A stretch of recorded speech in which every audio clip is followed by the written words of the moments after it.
उस दिन मौका ही नहीं मिला आपसे बात करने का। मैंने सोचा अगर मैं अचानक आ जाऊंगी तो शायद मैं आपसे बात। आप यही जानना चाहती हैं ना कि मैं सालार एहतशाम जायद को कैसे जानती हूँ?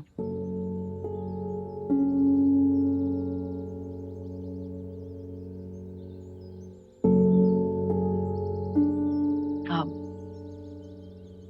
मैं उसकी साहब मंगेतर हूँ। कई साल पहले हमारी मंगनी हुई थी और शादी होने वाली थी जब वो कराची आ गया।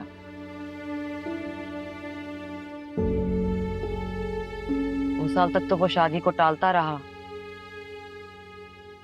फिर माँ के गुजरने के बाद तो वो गायब भी हो गया। लेकिन आपको परेशान होने की जरूरत नहीं है। मुझे सालार में कोई दिलचस्पी नहीं है। शदीद गुस्सा था मुझे, इसलिए शायद मैं उसे ढूंढते ढूंढते यहाँ तक पहुंच गई। मुझे आप पर कोई शक नहीं है। आपसे ज्यादा शायद मैं उसके बारे में जानना चाहते हैं। मुझे बस अपने दिल को तसल्ली देनी थी। जो मैं सोच रही हूँ, जो मैं महसूस कर रही हूँ, वो ठीक है या नहीं। देखें, सच में जेन्युइनली मुझे सालार या उसकी जिंदगी से कोई मतलब नहीं है। ना ही मैं आप लोगों के आपस के मामलात में कोई दखल देना चाहती हूँ। और यमुना, जब आप इतनी खोज लगाकर मुझ तक पहुंच ही गई हैं तो सालार के बारे में जानना भी आपके लिए मुश्किल तो नहीं होगा। मेरा मतलब है, आई एम श्योर आपने शादी जैसा बड़ा फैसला कुछ सोच के किया होगा। मुझे लगता है आपने कभी किसी से मोहब्बत नहीं की। लेकिन अगर इतना टाइम आपने उसके इंतजार में गुजार दिया तो आपको अंदाजा होगा कि वो कितना बड़ा जादूगर है। देखा नहीं था आपने उस दिन किस तरह सब पूरा हॉल उसके लिए कितनी तालियां बजा रहा था। सब तो पता है आपको। पता नहीं शबाना,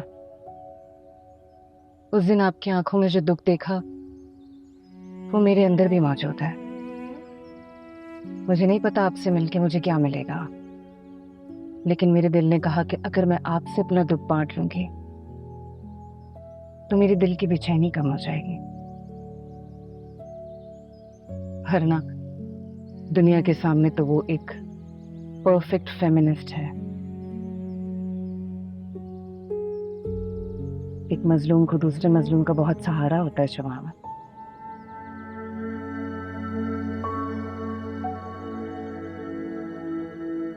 लेकिन यमुना, मुझे मुझे वाकई आपसे बहुत हमदर्दी है। मैं इस सब में नहीं पढ़ सकती।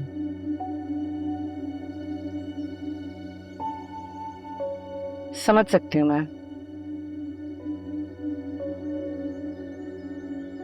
बहुत खुशकिस्मत हैं आप, या यूं कह लें कि अल्लाह ताला बहुत मेहरबान है आप पे। वो इस तरह हर किसी को हादसों से नहीं बचाता।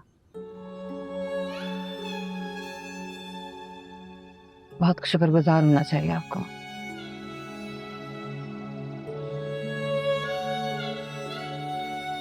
अम ये मेरा कार्ड है, in case you change your mind.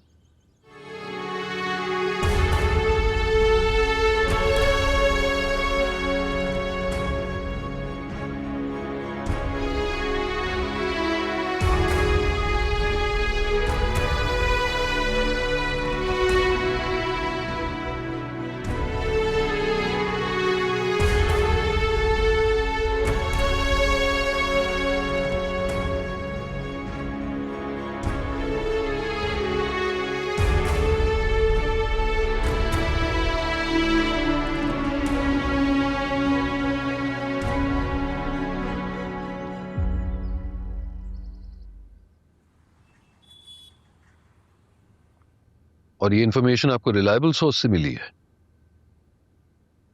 ठीक ठीक है, बस एक ही गुजारिश है कि एहतियात से, मैं नहीं चाहता कि ये खबर किसी और तक पहुंचे।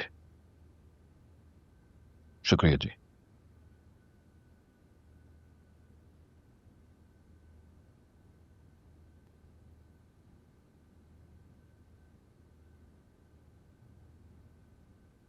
सर। कबीर घर पे? जी सर। बुलाए। ठीक है सर।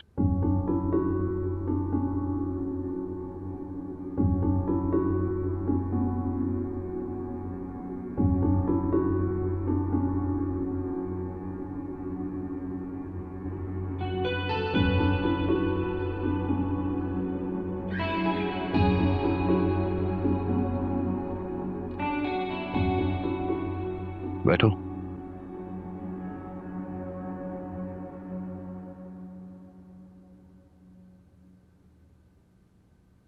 मैंने कभी तुम्हारी जिंदगी में किसी भी तरह की मुदाखलत नहीं की, राइट? तुमने हमेशा वही किया जो तुम चाहते थे। Get to the point dad. इतनी लंबी तमहीद बांधने की जरूरत नहीं है। उस लड़की के बारे में तुम सब कुछ जानते हो? शबाना। शबाना नाम है उसका। आपको उसके बारे में जानने में क्या इंटरेस्ट हो गया? हम एक फैमिली है कबीर, और जब मेरी फैमिली में एक गलत इंसान घुसने की कोशिश कर रहा है तो मुझे इंटरेस्ट लेना ही पड़ेगा। तो आप मुझे बताएंगे कि मैं किससे मोहब्बत कर सकता हूं और किससे नहीं? मोहब्बत? सीरियसली कबीर? उस लड़की के बारे में तुम कुछ जानते भी नहीं और मोहब्बत करने चल पड़े? मैं भी क्या कर रहा हूं? आपसे मोहब्बत के बारे में बात करना तो दीवार में सर मारने के बराबर है डैड।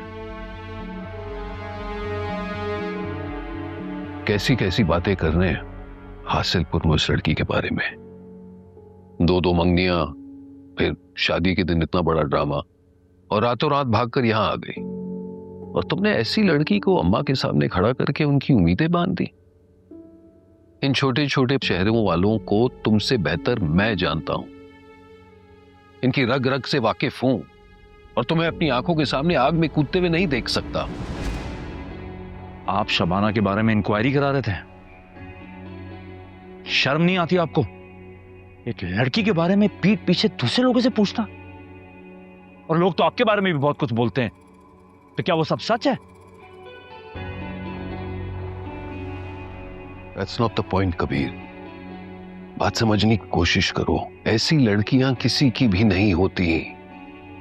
और जरा सोचो, इतने बड़े शहर में, मतलब तुम्हारे अलावा और कोई नहीं मिला। वो तुम्हारे बारे में पहले से ही जानती थी।